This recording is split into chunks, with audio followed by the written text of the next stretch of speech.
Здравейте, аз съм Васил Стоянов от BetaTrader и това е кратък обзор за случващото се на Форекс пазара.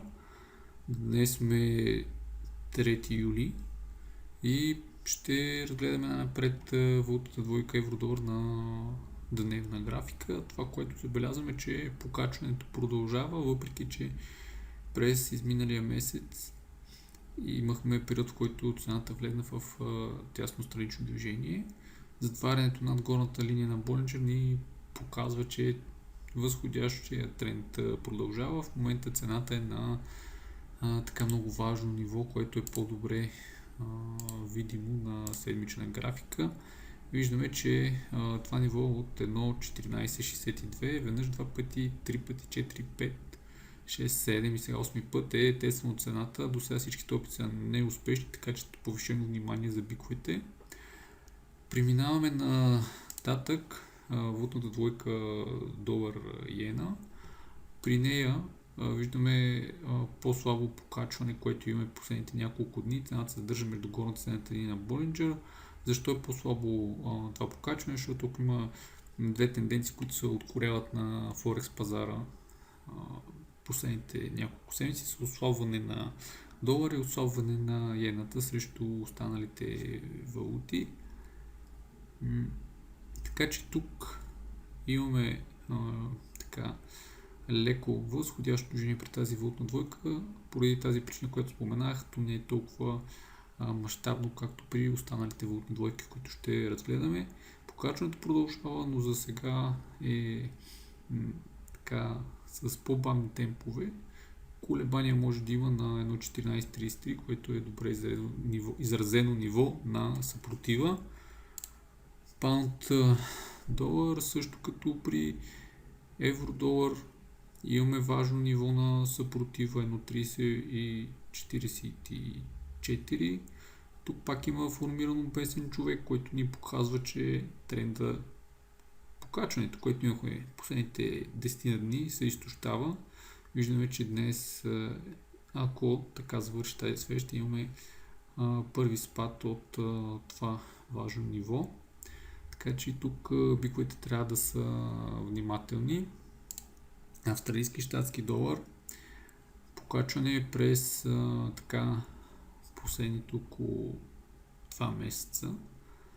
Цената е близко до важната зона 0.773-0.774. Малко под нея намерихме съпротива, формират се доджи и днес имаме спад. Тук имаме покачване, така че вероятно ще имаме още един тест, както на това ниво. Независимо дали ще е успешен или неуспешен, това ще разберем когато е следващия тест, но както при паунда, така и при евро-долар тренда е възходящ, така че може би ще имаме поне още един тест на споменатите нива. По-интересна ситуацията при новозеландски щатски долар, при който имаме няколко опита да бъде преодоляно ето това важно ниво. Виждаме, те за сега дори не достигат до него. Нямаме положителни стойности, въпреки покачване през последните около 2 седмици. Нямаме положителни стойности при MACD хистограм.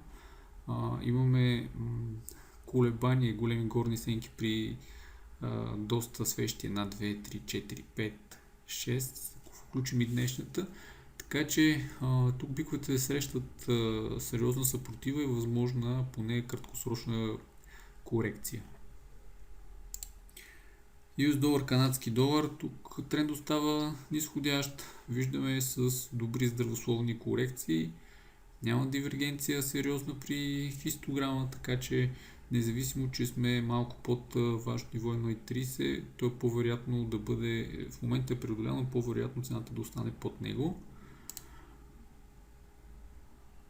Щатски долар, швейцарски франк, тук тренда все още е нисходящ и по-вероятно да остане такъв, поне за сега няма признаци, че ще има някаква сериозна промяна.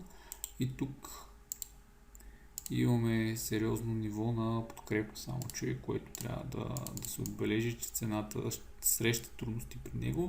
Но все пак движението е нисходящо и е по-вероятно това ниво да бъде поне още веднъж тествано и евентуално преодоляно. Няколко думи за златото. Дългосрочната нисходяща трендна линия, за която сме говорили, все още е сила. Цената, въпреки фалшивия пробив, не остана над нея. И сега продължава нисходящо, като важното ниво около 1240-1235 в момента бива преодоляно. Това беше всичко от мен. Надявам се този кратък анализ да ви е харесал, да ви е полезен. Разгледайте нашата страница, където ще намерите много интересни курсове, които могат да ви бъдат от изключителна полза.